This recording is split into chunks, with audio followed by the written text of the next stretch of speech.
हिसाब किताब लिखा हुआ था जो अलग अलग कामों के लिए अलग अलग लोगों से उधार लिए गए थे। उस लिस्ट में कंप्यूटर के नाम पर भी पैसे लिए गए थे। कुछ यूँ लिखा था 50,000 बेटे के कंप्यूटर के लिए।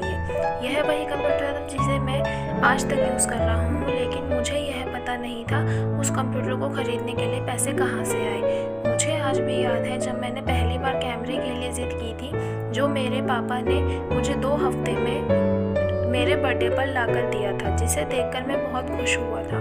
और मुझे खुश देखकर मुझसे कहीं ज़्यादा अगर कोई खुश था तो वह थे पापा। अब मेरे चेहरे से गुस्सा एकदम गायब हो चुका था। जब मैंने आगे का पन्ना पलटा तो वहाँ पर कुछ विशेष लिखी हुई थी। पहली जो विश थी उसमें जो लिखा हुआ था, अच्छे जूते पहनना। ये बात मेरी कुछ समझ नहीं आई। तभी मेरा पैर अचानक सड़क पर भरे हुए पानी पर जा पड़ा और तभी मेरे पाँव में कुछ गीलेपन होने का एहसास हुआ। जब मैंने जूता उतार कर देखा तो उसका तला टूटा हुआ था। यह देखकर मुझे डायरी में लिखी बात याद आ गई। तभी मुझे माँ पापा की कही बातें भी याद आ रही थी कि कैसे माँ जब कहा करती थी पापा से, अब तो जूते पुराने हो गए, नए ले लीजिए, तो पापा अक्सर यह कहकर टाल दिया करते थे, जूते अभी और चलेंगे, अभी कुछ दिन पहले तो लिए थे। मुझे आज समझ आ रहा था कि कितने दिन और चलेंगे। साथ ही साथ यह भी समझ आ रहा था कि पापा पर्स को क्यों छुपा कर रखते थे। तभी उस डायरी को पढ़ते हुए बस स्टैंड पर पड़ी बेंच पर आकर बैठ गया। अब उस डायरी का आखिरी पन्ना बचा हुआ था। उस पन्ने को जब मैंने पलट कर देखा तो वहाँ कल की डेट लिखी हुई थी।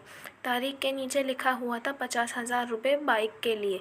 बस इतना पढ़ा और दिमाग सन्न रह गया। अब मेरे मन में कोई शिकवा गिला नहीं बचा था, बस मेरी आंखों से आंसू चले जा रहे थे।